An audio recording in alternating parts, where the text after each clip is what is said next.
করে। যদি ওই মহাপুরুষের চরণ ধৌত জল পান করতে পারেন তবে আপনার ব্যাধি পুরোপুরি সেরে যাবে। রাজা মনে মনে ভাবলেন কথাটা তো মিথ্যা নয়, এদের প্রাণ হরণ করে আমার লাভ কি? হ্যাঁ, তাতে যে আমি আরো পাপ হবে আমার, তাই না বাবা? জীব হত্যা মহাপাপ। আমি তো রাজা, আমার পক্ষে তো এটা সম্ভব নয়, তা আমি জীব হত্যা করতে পারবো না। তার চাইতে আমি ওই মহাপুরুষের চরণ ধৌত জলই পান করব।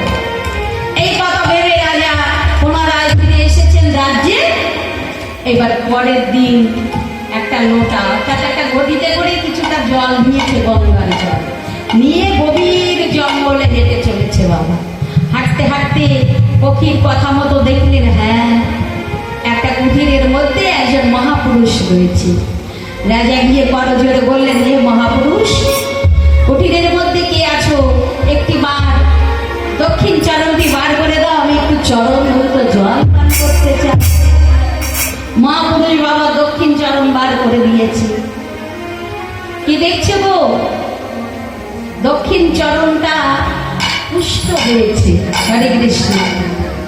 পুষ্ট হয়েছে, রক্ত মাংস খসে খসে পড়ছে।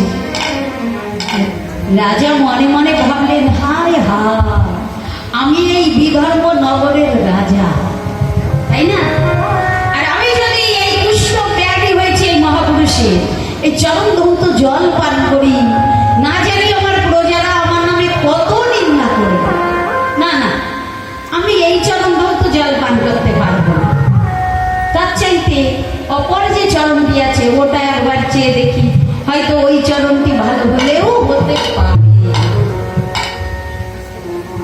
এই কথা ভেবে এইবার রাজা কি করলেন? মহাপুরুষকে বললেন, এ মহাপুরুষ, দক্ষিণ চরণটি ফিরিয়ে নেন, আর যে বাম চরণটি আছে ওই বাম চরণটি একটিবার আমাকে দিন, আমি ওই বাম চরণ ধৌত জল পান করতে চাই।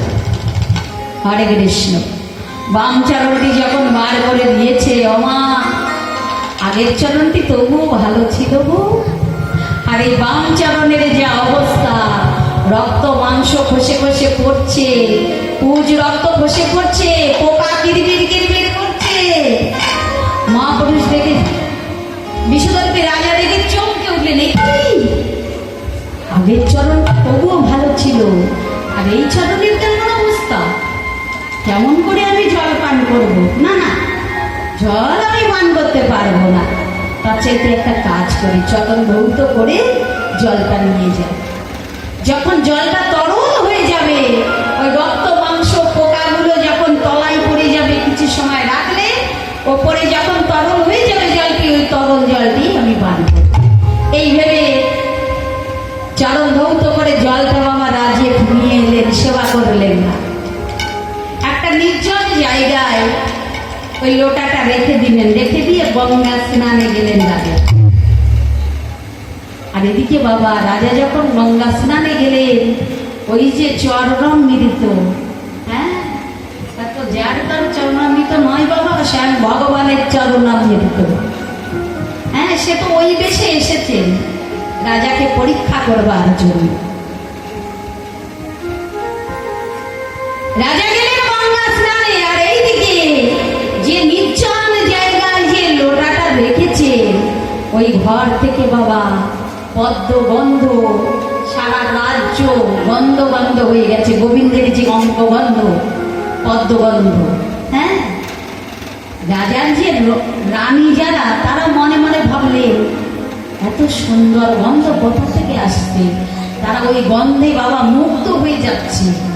কোথা থেকে আসছে? তারা ছুটতে শুরু করলেন, ওই গন্ধকে নাসিকায় ঘ্রাণ দিচ্ছে আর ছুটতে, কোথা থেকে এই গন্ধ আসছে? ছুটতে ছুটতে সেই নির্জন নিবৃত্তে যেখানে রেখেছিলেন সেই স্থানে পৌঁছে গেলেন। কালিয়ানাগের রমণী বাবা গিয়ে কি করলেন? মনে মনে ভাবলেন, এই যে আমার গোবিন্দের চরণামৃত, রাজা একা একা সেবা করবে বলে এখানে লুকিয়ে রেখেছে। না না না না, এটা তো উচিত নয়। আমাদেরও অধিকার আছে, ভগবানের চরণামৃত বাবা সবার পাওয়ার অধিকার আছে, তাই কি না? বলুন। রানীগণ কি করলেন? সকলে যুক্তি করে বললেন, রাজাকে দেওয়া হবে না, আমরাই ওই চরণামৃত পান করবো। কৃষ্ণ। রমণীগণ কি করলেন? সকল চরণামৃত তারা ভাগ বাটা করে বাবা সব সেবা করে ফেলেছে।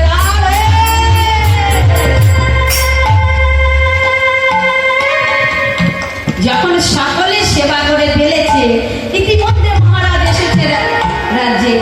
গঙ্গা স্নান ছেড়ে যখন এসেছে, মনে মনে ভাবলেন যাই, এবার হয়তো চরণামৃতটা ওপরটা হয়তো তরল হয়ে গেছে, এবার গিয়ে আমি জলটা পান করবো। ও বাবা, লোটার কাছে গিয়ে দেখছে বিন্দু মাত্র নেই। হায় হায়, তাহলে কোথায় গেল? এই ব্যাধি হতে কি আমার মুক্তি পাওয়ার কোনো উপায় নেই? রানীদের সকলকে ডাকলেন মহারাজ। বলছে, মহারাজ আপনি তো খুব কৃপণ, একা সেবা করবেন বলে ভগবানের চরণামৃত লুকিয়ে রেখেছিলেন, আমরাও সকলে ভাগ করে চরণামৃত সেবা করে ফেলেছি। দেখি তোমরা কি করেছো?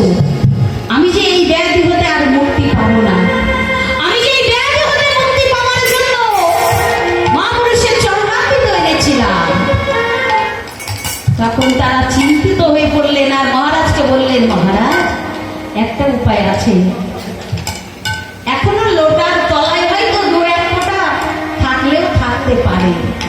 হ্যাঁ, আপনি ওই লোটার তলায় যেটুকু আছে, যে অংশটুকু, ওইটুকুই সেবা করেন। হরে কৃষ্ণ। মহারাজ মনে মনে ভাবলেন,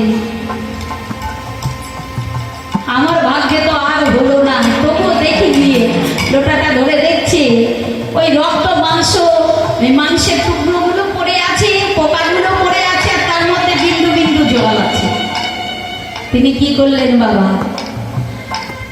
যন্ত্রণা তো যেমন তেমন যন্ত্রণা নয়, তাই যন্ত্রণা হতে মুক্তি পাওয়ার জন্য বদনে দিলেন না, কিছুটা হাতে নিয়ে নাসিকায় ঘেরান দিলেন আর মস্তকে দিলেন। হরে কৃষ্ণ। ও বাবা, নাসিকায় ঘেরান দিলে তো অর্ধেক সেবা হয়ে যায়, তাই না? তাই দেখবেন এই যে আমার নবরূপ ভোগ হচ্ছে, বাবাজিরা বদনে কাপড় বেঁধে নিয়েছে নাসিকায়, তাই না? কারণ এই গন্ধ যে যার নাসিকায় যাবে তার অর্ধেক সেবা হয়ে যাবে, তাহলে আমার গোবিন্দকে সেবা করবে।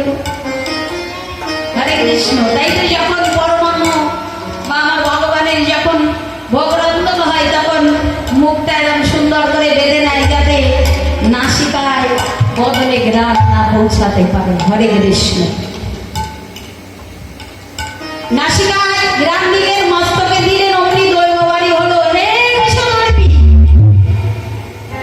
সেবা তো করা হলো না চরণামৃত। নাসিকায় গ্রাম দিয়েছো আর মস্তকে নিয়েছো, তবে নাসিকায় গ্রাম নিয়েছো, অর্ধেক সেবা হয়েছে, অর্ধেক ভোজন হয়েছে, পুরোপুরি ভোজন হলো না। তবে এই লীলায় আর ওই যন্ত্রণা হতে মুক্তি পেলে না। যদি বদনে দিত হয়তো যন্ত্রণা হতে মুক্তি পেত। তা বললেন এই লীলায় আর এই বিশ্ব, হরে কৃষ্ণ, এই বক্ষুর ব্যাধি হতে মুক্তি পেলে না, তবে মুক্তি পাবার উপায় আগত দাপর লীলা। আমি যাব নন্দের নন্দন শ্রীকৃষ্ণ হয়ে, আর তুমি যাবে বৃন্দাবনের কালীয় নাগ হয়ে। হ্যাঁ, যেদিন আমি কালীয় দহে ঝাঁপ দিয়ে তোমার প্রতিটি ফনায় ফনায় দমন করবো বা উদ্ধার করবো, সেদিন তুমি হরে কৃষ্ণ মুক্তি পাবে। রাধে রাধে। তাই সেই বৃন্দাবনের কালীয় নাগকে দমন বা উদ্ধার করবার জন্য, হ্যাঁ, সেই বিষদর্পী রাজা বৃন্দাবনের কালীয় নাগ হলেন, আর ভগবান আমার বৃন্দাবনে যশোমতী মায়ের কোল আলো করে আবির্ভাব হলেন। এইবার কালীয় নাগকে দমন বা উদ্ধার করলেন। এবার কালীয় নাগের প্রতিটি ফনায় ফনায় দমন করলেন, করে ভগবান আমার কি করলেন? মায়ের কোলে ফিরে এসেছে। হরে কৃষ্ণ। মায়ের কোলে যখন ফিরে এসেছে, তখন মা ব্রজবাসীদের সকলকে ডেকে বললেন, ব্রজবাসী, আমি তো আমার গোপালকে ফিরে পেলাম, তবে না জানি আমার গোপালের কত বড় অমঙ্গল হয়েছে। কারণ কালীয় নাগকে দমন করেছে প্রতিটি ফনায় ফনায়। তা বলো না, এত বড় সর্পকে আমার গোপাল দমন করেছে, কোন কর্ম করলে আমার গোপালের অমঙ্গল দিতে যাবে? একটিবার বলে দাও না গো, তোমরা কেউ বলতে পারবে?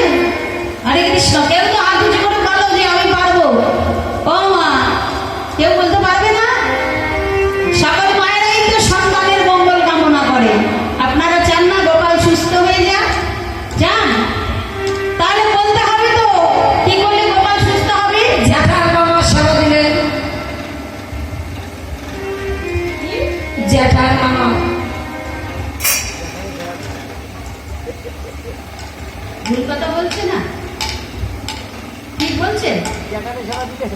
জ্যাঠার সঙ্গে সেবা দিলে সেরে যাবে। মামা ভাগ্নি হরে কৃষ্ণ। ওমা, সে অনেকক্ষণ হয়ে গেছে আমি এই হরিবাসরে এসেছি কীর্তন গাইতে, একবারও মায়েদের বদন থেকে জয়ধ্বনি উলুধ্বনি শ্রবণ করিনি। ওমা বলি, কীর্তন ভালো লাগছে না? ভালো লাগছে? বুঝবো কেমন করে? কি করে বুঝবো গো?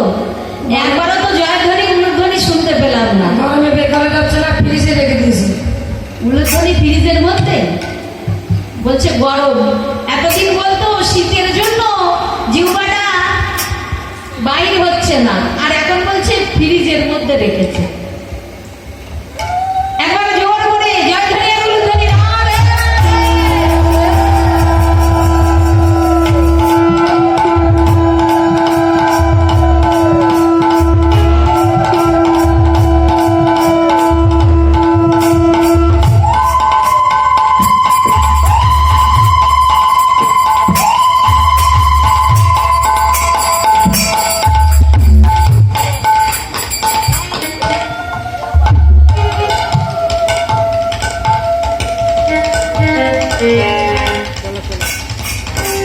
হরে কৃষ্ণ। এবার ব্রজবাসীরা সকলে বললে, মামা তোমার গোপালের অমঙ্গল দূরে যাবে গো, দূরে যাবে। কি বললে? বলি মামা ভাগ্নে এক পাতে করালে ভোজ, মামা ভাগ্নে এক পাতে করালে ভোজ,